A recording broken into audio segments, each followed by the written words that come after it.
Copyright John Kim. This story began with conversations between two friends who love fantasy. Thank you, Vina, for believing in this world from the beginning and for shaping it into something worth reading. Edited by Vina Chang. Prologue: The Chronicles of Elandris, a Magical Kingdom. Prologue.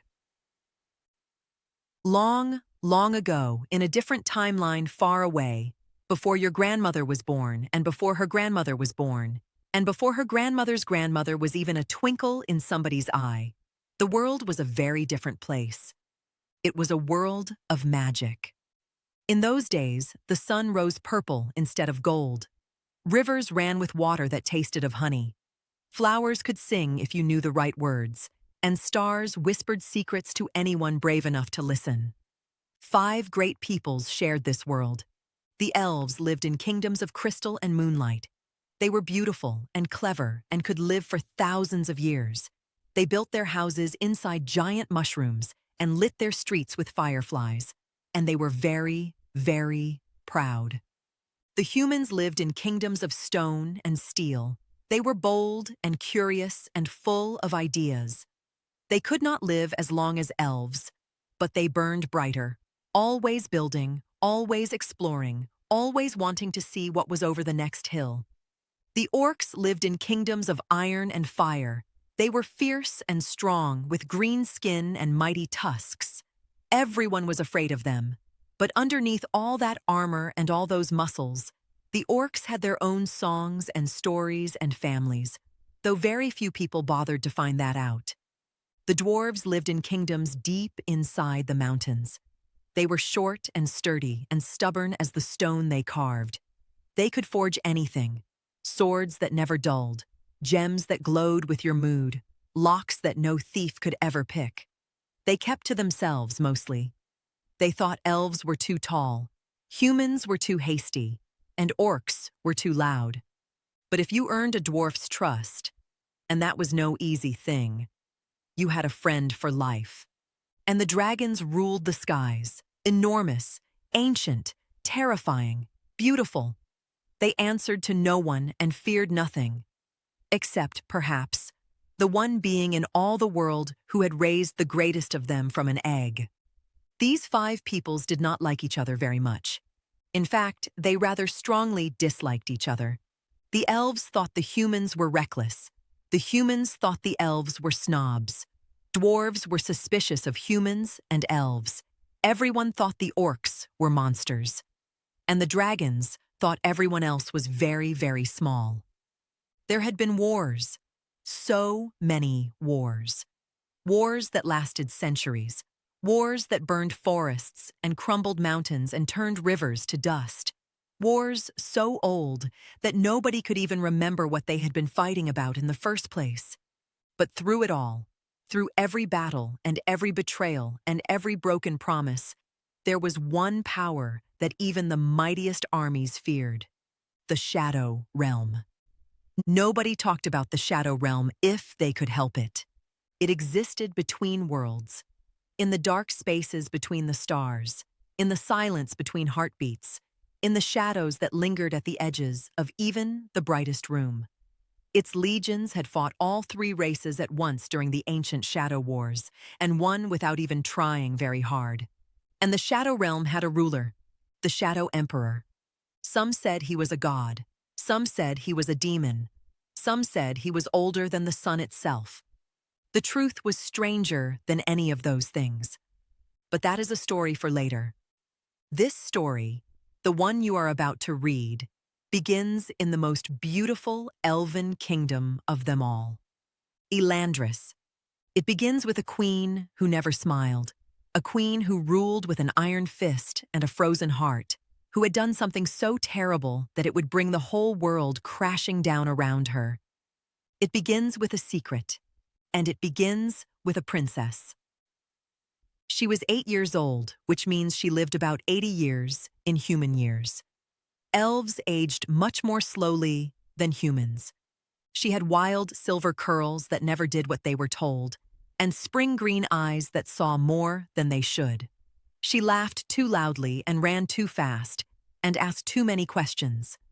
She snuck into the forbidden library when no one was looking, passed 7 enchanted keys and 3 magical spells, and 1 very grumpy owl. She was far too curious for her own good. Her name was Lyriana, and she had no idea that she was about to change everything. You see, this is not just a story about elves and humans and dwarves, orcs and dragons. It is not just a story about magic and battles and crowns and thrones.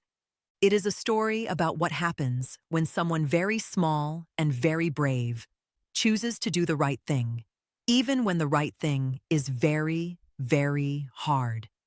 It is a story about a girl who became an empress, a mother to dragons, a friend to orcs, adored by dwarves, a bridge between worlds.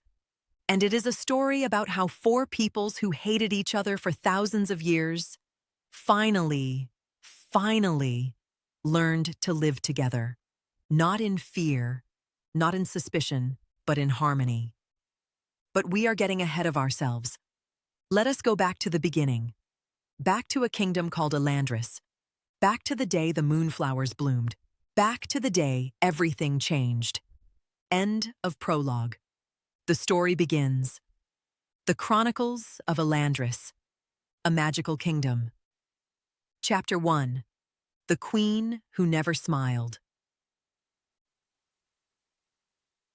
In a world separated by distance and time, where the sun rose purple and set in swirls of gold, there existed a magical land that most people had forgotten. It was called Elandris, the kingdom of the Elves, and it was hidden behind a curtain of silver mist that only appeared on nights when the moon was round and full. The elves of Elandris had pointy ears like leaves and eyes that sparkled like precious gems. They lived in houses carved into giant mushrooms and trees so tall they tickled the clouds. Fireflies as big as apples lit their streets, and rivers ran with water that tasted like honey and starlight. But even in such a beautiful place, not everyone was happy. At the very center of Elandris stood a magnificent palace made of white crystal that glowed softly in the dark. It had 1,000 windows and 1,000 doors, and at the top of its tallest tower lived the queen, Queen Ilaria. Just the sound of her name made the elves of Elandris stand up straighter and check their shoes for mud. She ruled with an iron fist, which meant she had very strict rules about everything. Rules about how to bow, exactly 14 degrees. Rules about how to speak, quietly and politely. Rules about bedtime, breakfast, and the proper way to sneeze, into a silk handkerchief always. The queen had silver hair that fell past her shoulders like a frozen waterfall, and eyes as cold as winter ice. She wore gowns of midnight blue and crowns of twisted silver, and she never, ever smiled. "Why should I smile?" she would say. "There is work to be done, a kingdom to protect. Smiling is for those who have nothing important to think about." And so the elves feared her. The servants tiptoed through the palace halls. The guards stood so still they looked like statues. Even the songbirds outside the palace windows learned to sing more quietly. But there was one tiny elf who was not afraid of the stern queen. Not one bit. Princess Lyriana was 8 years old. Well, 8 in human years. Though in elf years she was about 80, which sounds very old, but is really quite young for an elf. She had her mother's silver hair, but hers bounced in wild curls that refused to stay neat, no matter how many times her nursemaid brushed them. She had eyes the color of spring leaves, and a smile so bright it could light up the darkest room. And oh, how she loved to smile. She smiled at the servants, which made them drop their trays in surprise. She smiled at the guards, which made them forget to stand still. She even smiled at the grumpy old cook, who had not smiled back at anyone in 300 years. But most importantly, she smiled at her mother, every single day. And here was the strangest thing in all of Elandris, stranger than the purple sunrises, stranger than the honey water rivers, stranger than anything else in that magical land. When Princess Lyriana smiled at Queen Ilaria, something happened to the stern queen's face. The corners of her mouth would twitch. Just a tiny bit. Her icy eyes would soften, just for a moment, like snow beginning to melt in springtime. And if you looked very, very closely, closer than anyone else dared to look, you might see something sparkle there, something that looked almost like love. It was on the morning of the Moonflower Festival, the most magical day in all of Elandris, that our story truly begins. Princess Lyriana woke up early, before even the purple sun had risen. She jumped out of her bed, which was shaped like a giant lily pad, and bounced like a cloud, and ran to her window. Outside, the entire kingdom was being decorated. Elves hung lanterns made of captured starlight from every tree branch. Musicians tuned their instruments, harps made from spider silk and flutes carved from moonbeams. And everywhere, the famous moonflowers were beginning to bloom. The moonflowers only bloomed once every 10 years. Their petals were silver and gold, shimmering like tiny moons. And tonight, they would open completely and release their magic into the air. "This is the best day ever," Lyriana whispered to herself. She was so excited that she forgot to put on her slippers before racing out of her room. She ran down the crystal hallways, her bare feet pattering against the glowing floor. She slid around corners, which was definitely against the rules. She jumped down the last 3 stairs, which was even more against the rules. And finally, she burst through the great doors of the throne room. "Mother!" she shouted. "The moonflowers are almost—" She stopped. Something was wrong. Queen Illyria sat on her throne, just as she always did. But she was not alone. Standing before her was a messenger, a small elf with trembling hands and a face as pale as the moon. He was holding a scroll sealed with black wax. A black seal meant bad news. Very bad news. "Lyriana." The queen's voice was sharp, but when she looked at her daughter, her expression softened just a tiny bit. "Go back to your room. This is not for young ears." "But mother." "Now, please." The word please surprised everyone in the room. Queen Ilaria never said please. She gave orders. She made demands. She certainly did not ask. But when she looked at Lyriana, there was something in her eyes that the princess had never seen before. Fear. Lyriana wanted to stay. She wanted to know what was in that scroll, but she could see her mother's hands gripping the arms of her throne so tightly that her knuckles had turned white. So she did something very hard.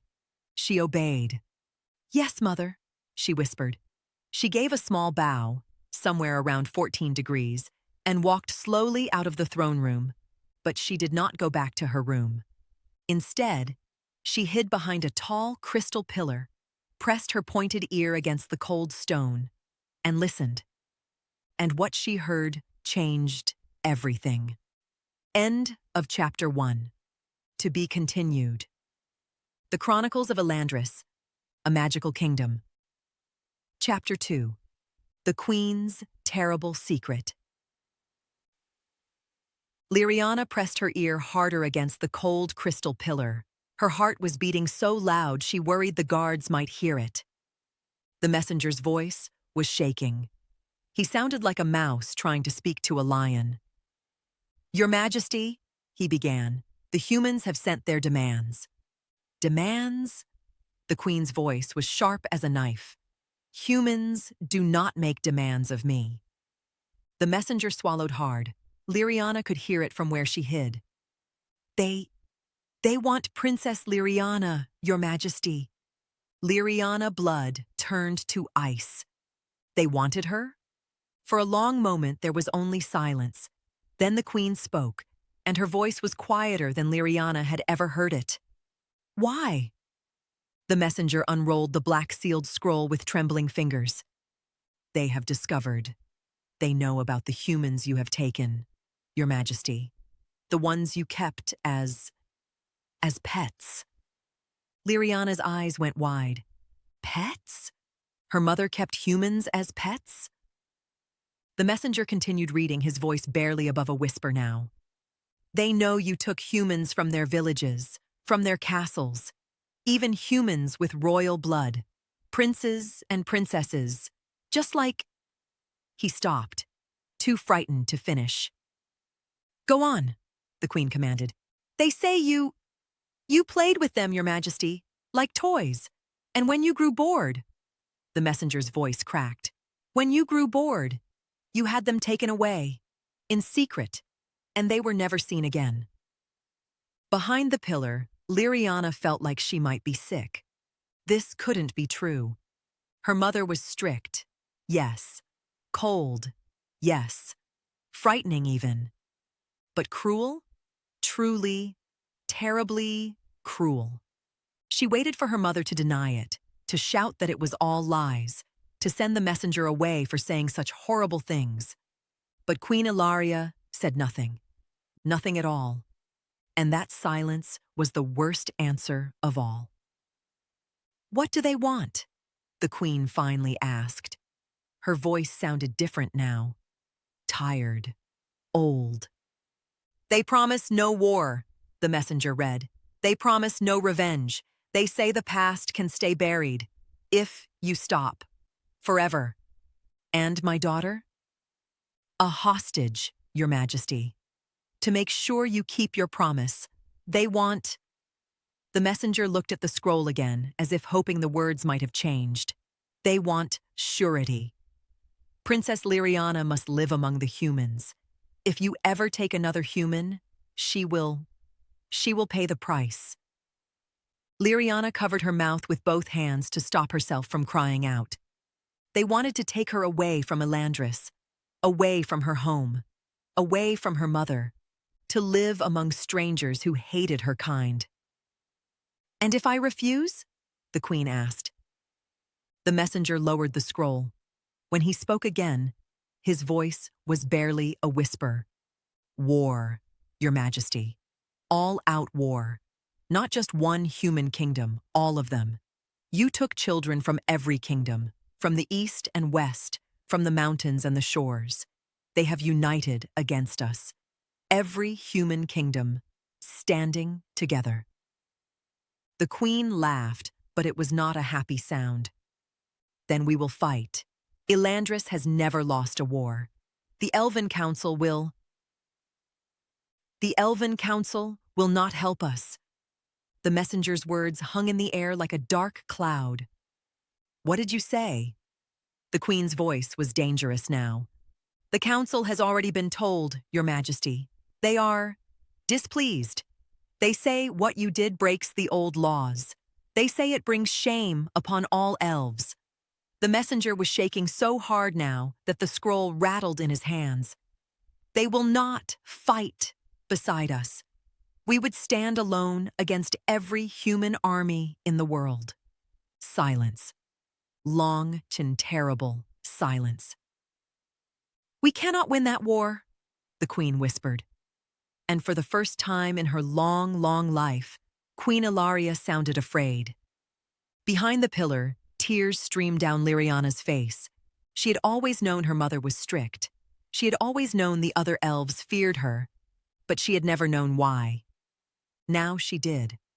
Her mother had stolen children, human children, just like herself, except not like herself at all, because Lyriana was a princess and was loved and had a room shaped like a lily pad and servants who brought her breakfast on silver trays. Those human children had none of that. They had been taken from their families, kept like animals, played with like dolls. And then... Lyriana squeezed her eyes shut. She couldn't think about what happened then.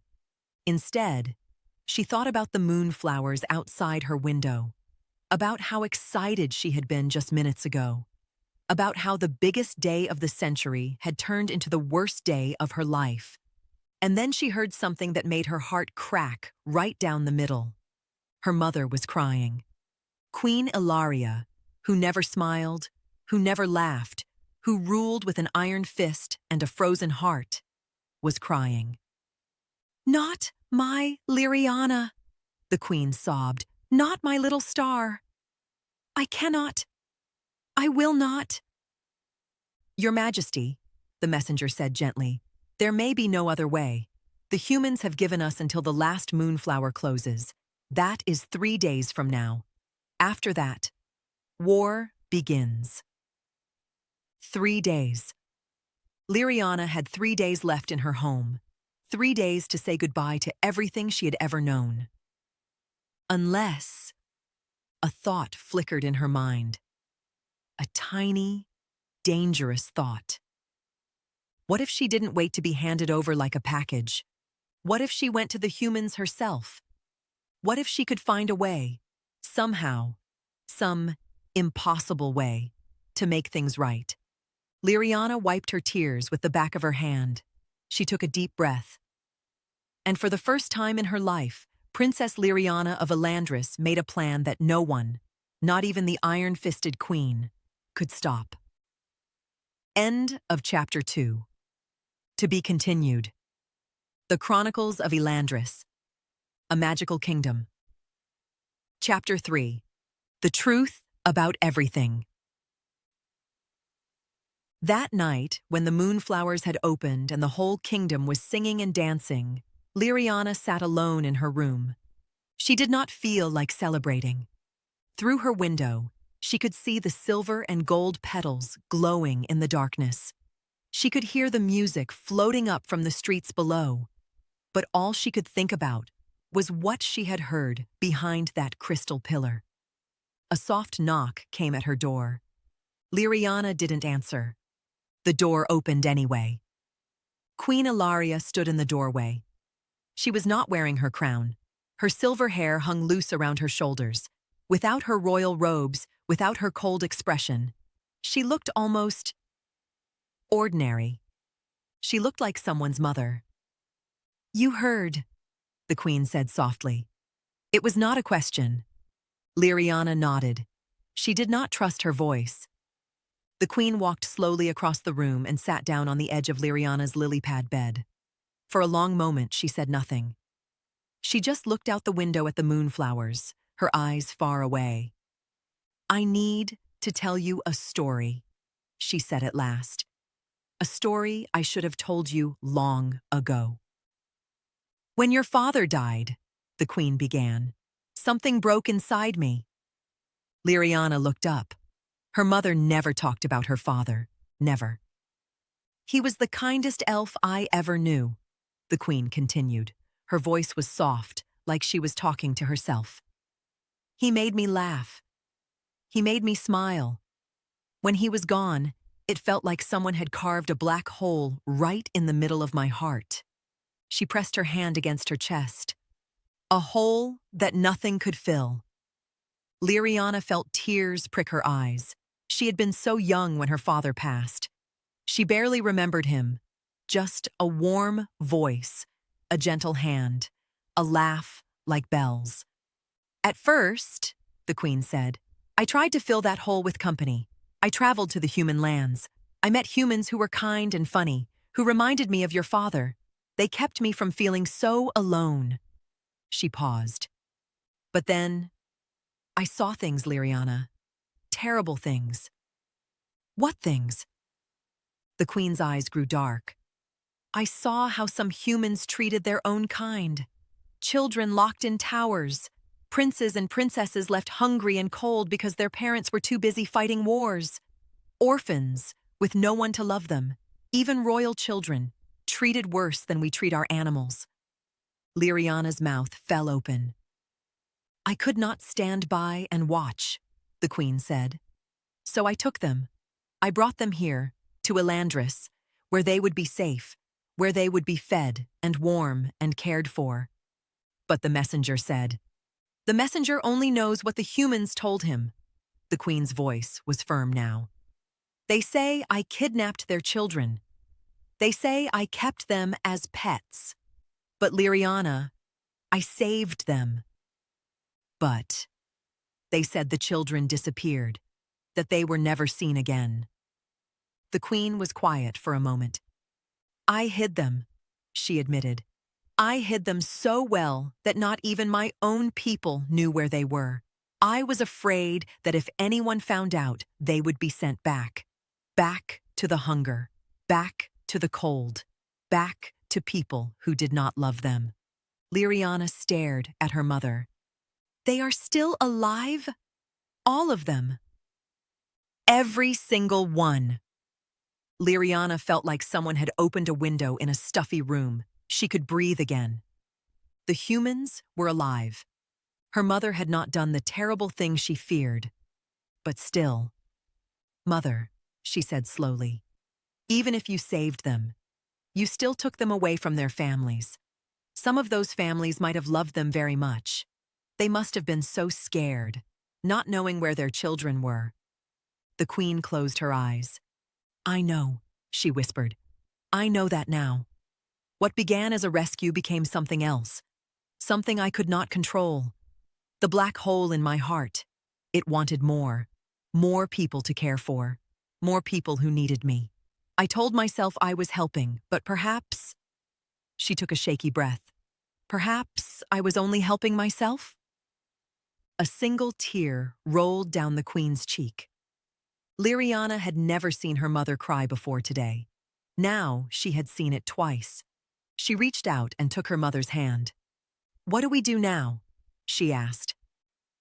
The queen squeezed Lyriana's hand and sat up straighter. When she spoke again, her voice was stronger. We make things right. She looked into Lyriana's eyes.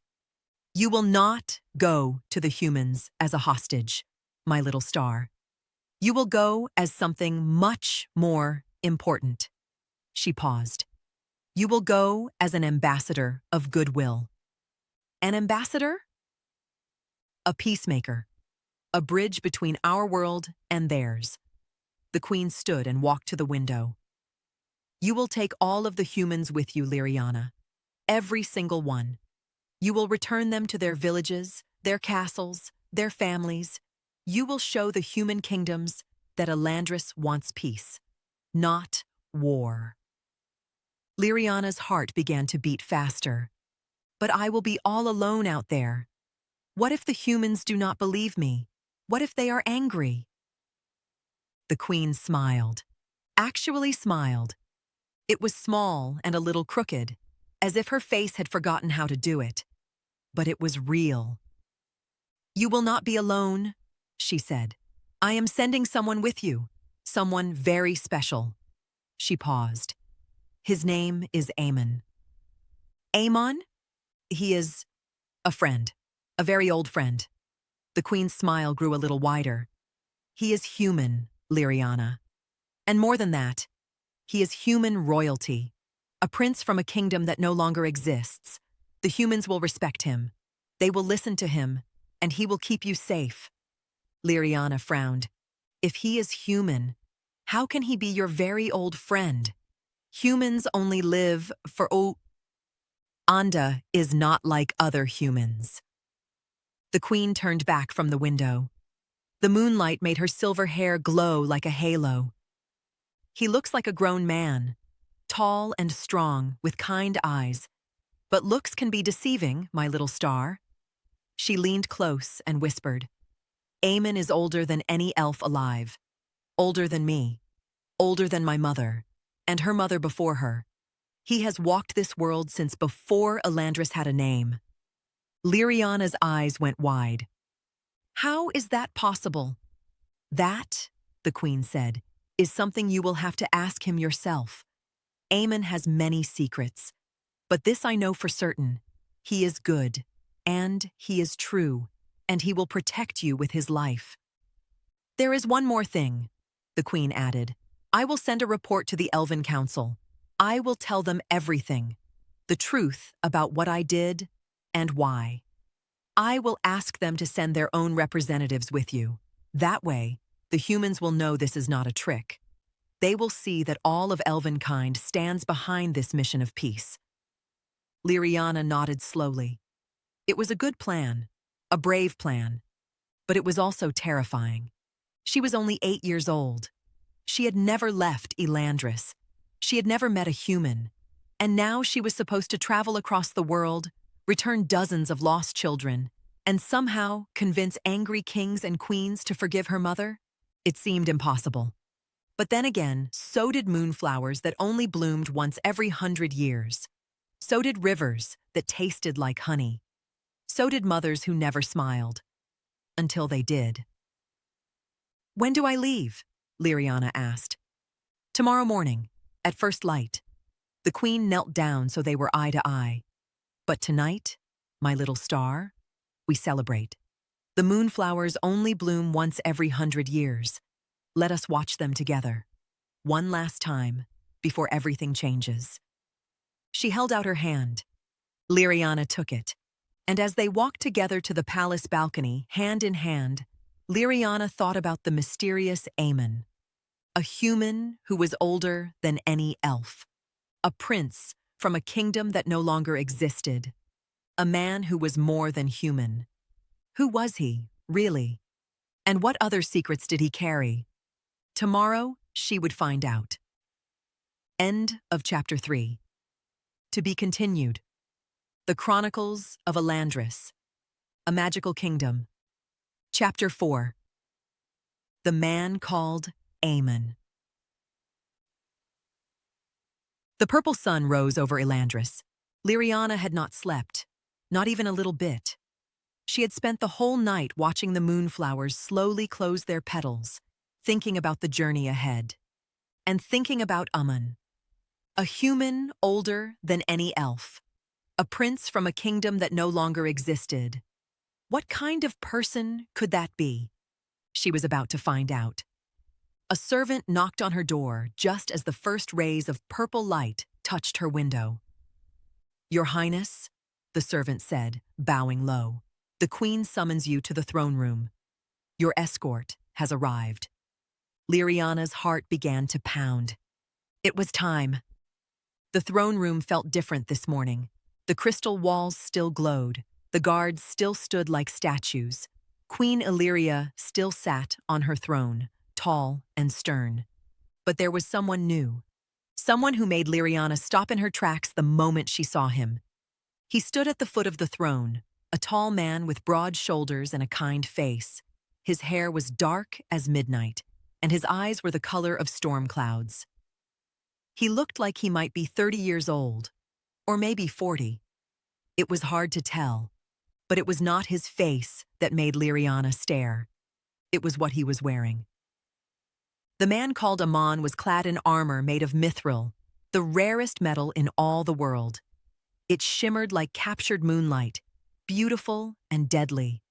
On his chest was an emblem Lyriana did not recognize, a circle with 4 smaller circles around it, like a moon surrounded by stars.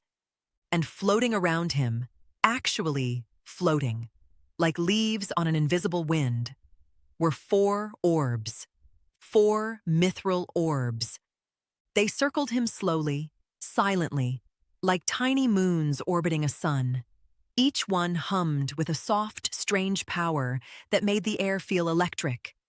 Lyriana felt a chill run down her spine. Now, there was something special about Princess Lyriana that even she did not fully understand. Since she was very small, she had been able to sense things. Not just see them or hear them, sense them. When someone told a lie, she felt it like a cold breeze on her skin. When someone told the truth, she felt warmth, like sunshine. It was a gift, the gift of sensing and truth. And it had been passed down through the royal family for generations. Right now, standing in the throne room, that gift was going wild. Because what she sensed from Aemon was terrifying. Not evil. No, there was no coldness, no darkness in him, but the truth of who he was, the real truth hidden beneath that kind face and mithril armor. It was so vast, so ancient, so powerful, that Lyriana felt like an ant standing before a mountain. This was no ordinary human. This was something else entirely. "Lyriana," the queen said, "may I present Aemon? He will be your guardian and guide on this journey." Aemon bowed deeply. When he spoke, his voice was warm and gentle, like a grandfather telling stories by a fire. "Your Highness," he said, "I shall escort you during this journey through the human lands. You have my word. No harm will come to you while I draw breath." Lyriana tried to curtsy, but her eyes kept drifting to those floating orbs. She had seen them before. Not in person, never in person, but in a book. A very old, very secret book that she was definitely, absolutely, 100% not supposed to read.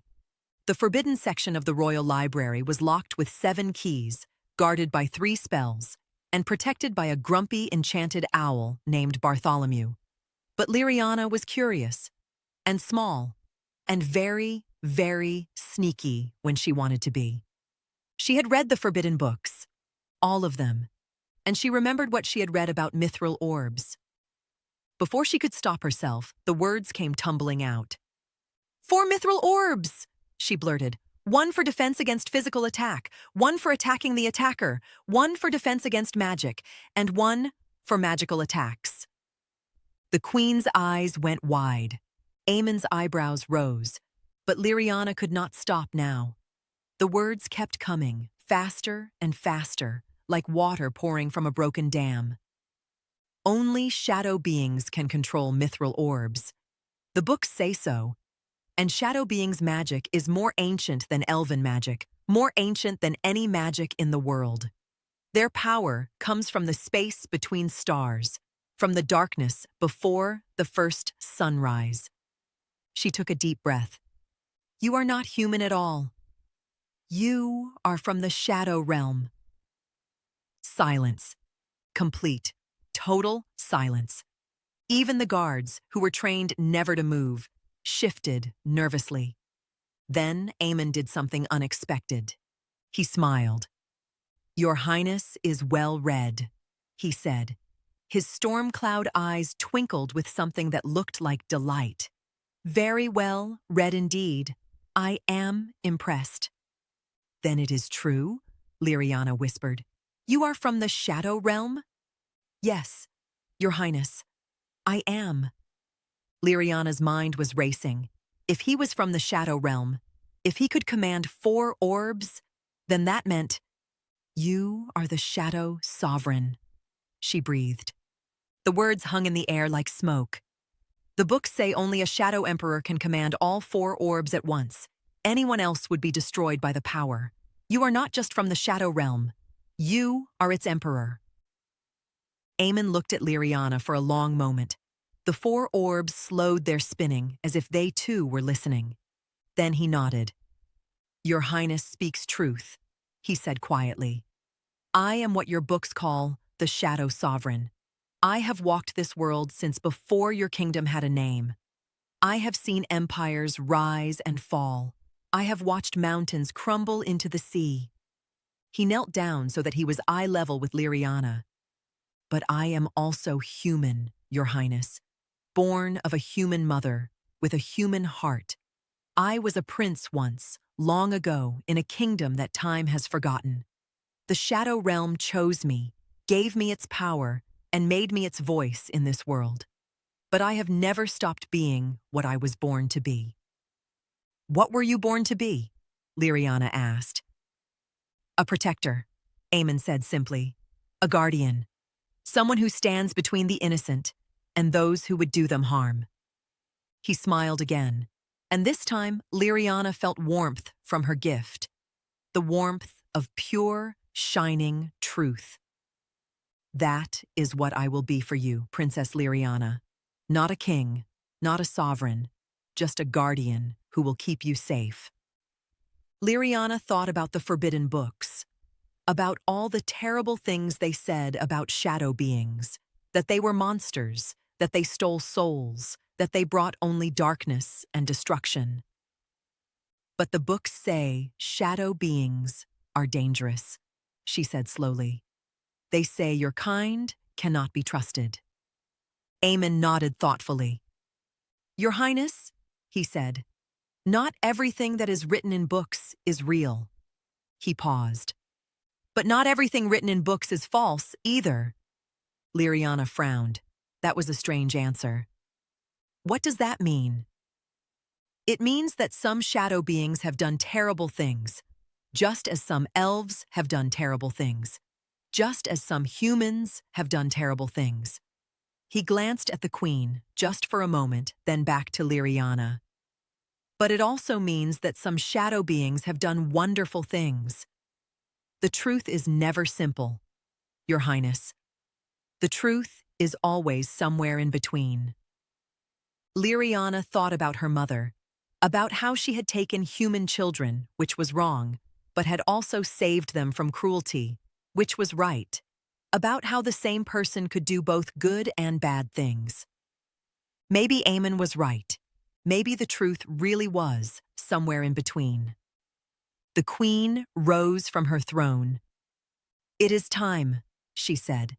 Her voice was steady, but Lyriana could see the tears shining in her eyes. "The humans are gathered in the courtyard. The representatives from the Elven Council have arrived. Everything is ready." She walked down from the throne and wrapped Lyriana in a tight hug. "Be brave, my little star," she whispered. "Be kind. And remember, no matter what happens, no matter how far you go, I will always love you." "I love you too, Mother." Lyriana hugged her back as hard as she could.